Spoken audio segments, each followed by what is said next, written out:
નમસ્કાર મિત્રો, આજે આપણે જોઈશું ધોરણ 8 નું ચેપ્ટર બીજું છે એક ચલ સુરેખ સમીકરણ. હવે પહેલા તો આપણે એ ખબર હોવી જોઈએ કે બેઝિક પદાવલીઓ એટલે શું, પદ એટલે શું. તો કે આપણે બેઝિક પદાવલીઓ લખીએ.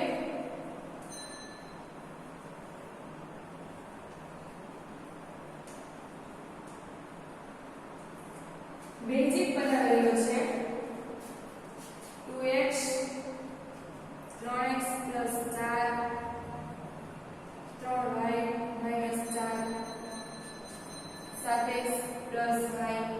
આવી જે આપણે પદાવલીઓ લખતા હોય એને આપણે બેઝિક પદાવલીઓ કહીએ છીએ. હવે એક ચલ સુરેખ સમીકરણ એટલે શું? તો કે જેમાં એક જ ચલ આવતો હોય એને એક ચલ કહેવાય. એટલે કે આપણે જોઈએ તો આમાં છે બે ચલ આવે છે x અને y.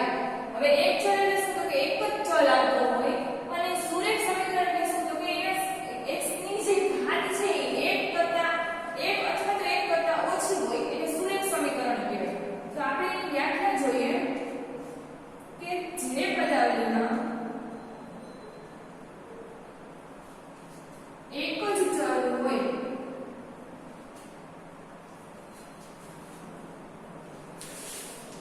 અને તેની ઘાત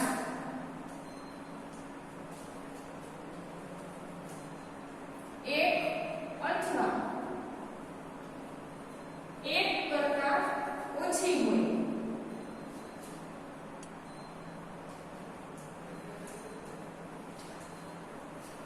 તેને એક ચલ સુરેખ સમીકરણ કહે છે.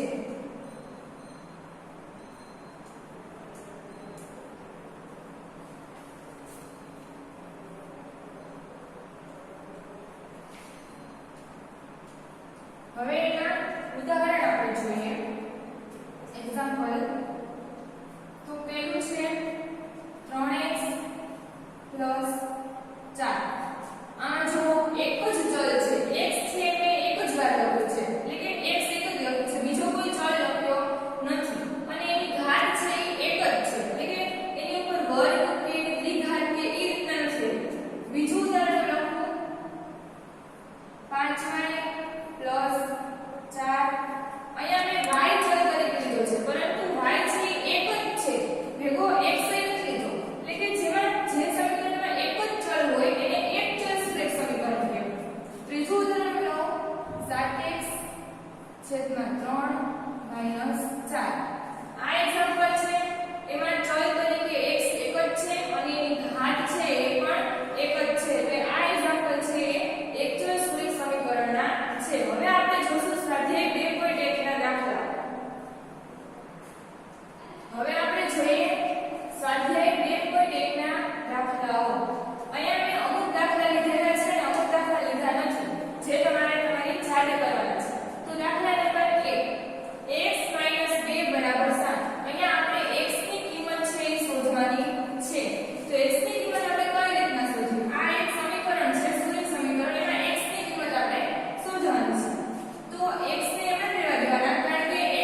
x બરાબર 2